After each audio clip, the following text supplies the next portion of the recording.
Buenas chicos, pues bueno, os voy a contar un poquito tanto la trayectoria personal que he tenido yo como lo que consiste realmente el oficio de director y de guionista, más que nada especializado en ficción, en series, porque es un poco mi caso, ¿no? Y donde yo me forjo un poco la carrera. Eh, yo vengo de Zaragoza a Madrid a estudiar en la Complutense en Comunicación Audiovisual. Hay bastante falta de prácticas y estamos un poco desmotivados, nos juntamos con unos chavales para empezar a rodar por nuestra cuenta, ¿no? Entonces, yo lo primero que empecé a hacer era una web serie que se llama Pendiente de Título, que la rodábamos en la misma facultad. Creo que esto también ha marcado mucho mi carrera porque en ese momento no había webseries más allá de Cálico Electrónico, que era una serie de animación que nos hacía mucha gracia. Y bueno, fue un formato que fuimos generando en esa generación. Es verdad que yo era un poco el bicho raro porque como que el resto de compis querían hacer cortos para meterse en el circuito de cortos y que eso les lleve a largos y tal, que era un poco el circuito que ya estaba hecho. Y entonces nosotros nos metemos a hacer esta webserie.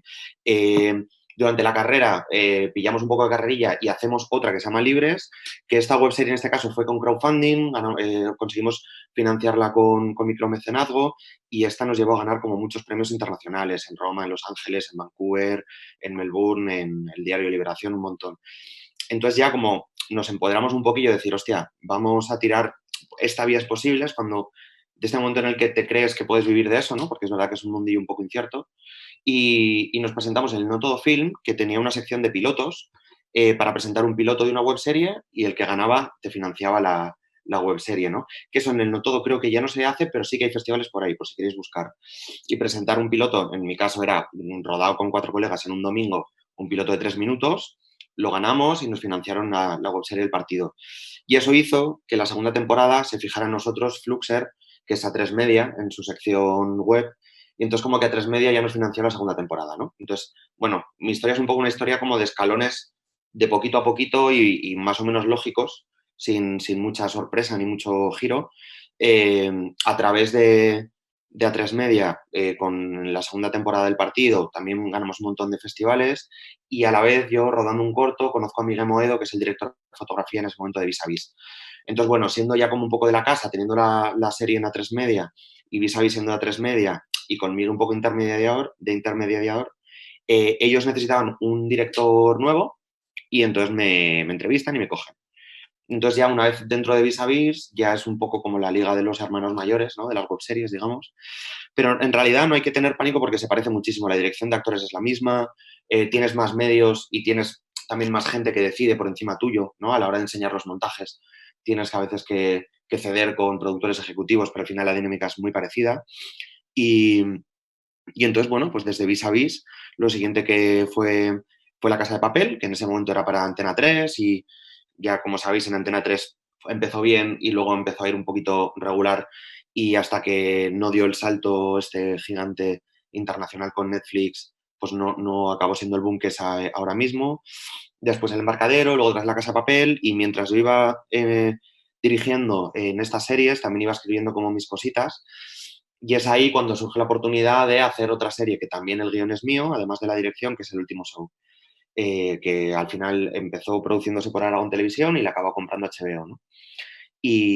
Bueno, y después de eso me llaman los Javis para Veneno, ¿vale? Y es un poco, es cierto que una vez que ya estás como dentro de la rueda, ya es como más fácil y vas perdiendo miedos a esto no tiene futuro, de que voy a currar después, ¿no? Y ya como que te van llamando de sitios. Por ejemplo, en La Casa de Papel hay como muchas hipótesis con el super éxito mundial. Yo creo que por un lado estaba concebida desde un punto de vista bastante comercial, pero sin las pretensiones de ser un hit mundial. El hecho de despojarte de pretensiones muchas veces te hace también ser como más libre e ir a por un concepto muy claro tuyo y no el concepto que es el que quiere el espectador o que tú piensas que quiere el espectador, que es uno de los grandes errores, ¿no? El creernos sabios sobre lo que busca la sociedad y las audiencias.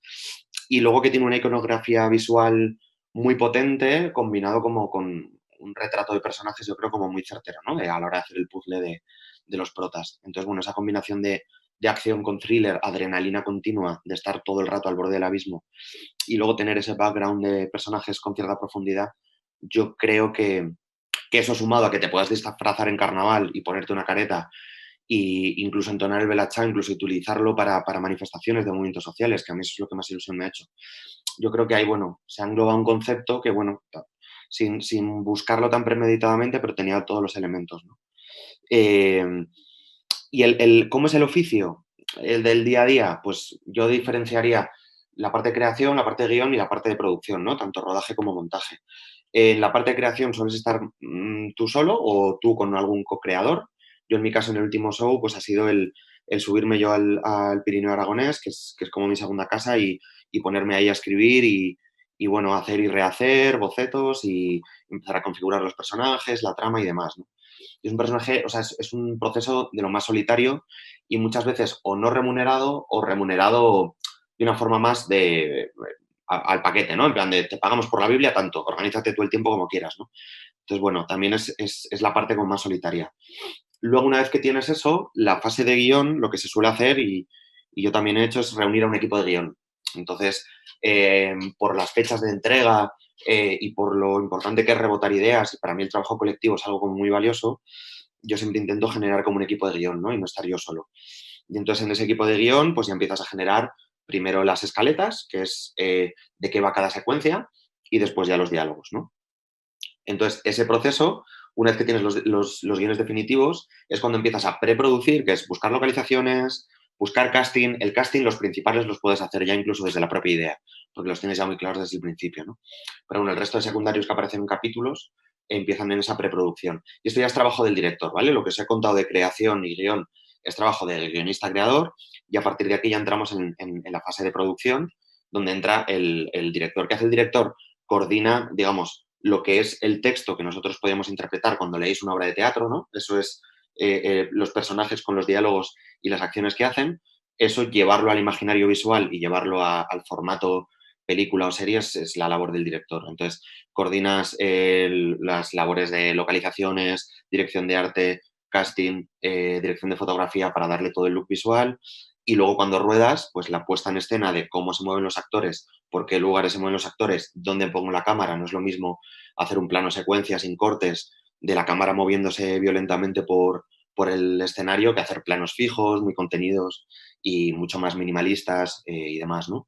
Y el tono de los actores, el cómo diriges a los actores, que cada uno, pues cada actor además es un mundo y eso es como muy, muy importante saberlo, ¿no? A qué actor puedes hablarle de una forma mucho más racional e incluso intelectualizar lo que tú quieres, de yo lo que quiero es que a través de este speech generes un conflicto interno en el otro, porque no vas a ver si tienes razón o no, si le estás engañando. Entonces él coge con sus herramientas de actor y lo intenta poner en gestos y en tono lo que tú le transmites. Y otros que son súper viscerales y súper animales salvajes, que les puedes dirigir incluso con música, ¿no? Le pones un thrash metal y le dices, sale ahí como sale el toro al ruedo, únicamente impulsado por impulsos irracionales.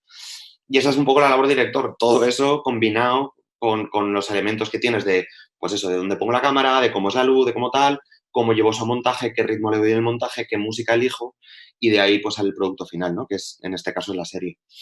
Eh, yo, o sea, después de todos estos escalones que os he explicado y para la gente que os queráis dedicar a esto, es verdad que hay como distintas caminas, creo que de distintos caminos.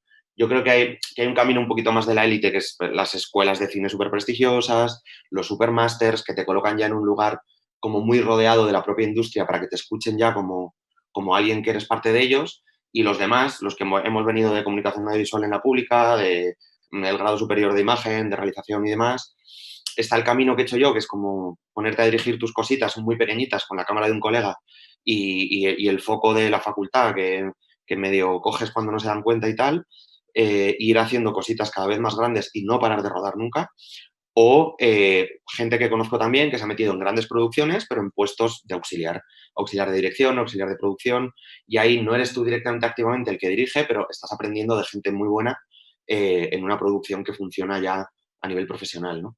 Yo sobre todo lo que os aconsejo para los que os queréis dedicar a esto es que no dejéis que el Pepito Gris, el duendecito este que tenemos aquí en el hombro de lo que escribes no mola, esto es una mierda, esto no va a funcionar, que lo matéis. O sea, hay que rodar, escribir, rodar, luego ver lo que has rodado, aprender de lo que has hecho, volver a escribir, volver a rodar y haréis mierdas. Yo he hecho muchas mierdas, pero de esas mierdas he aprendido mucho para luego hacer.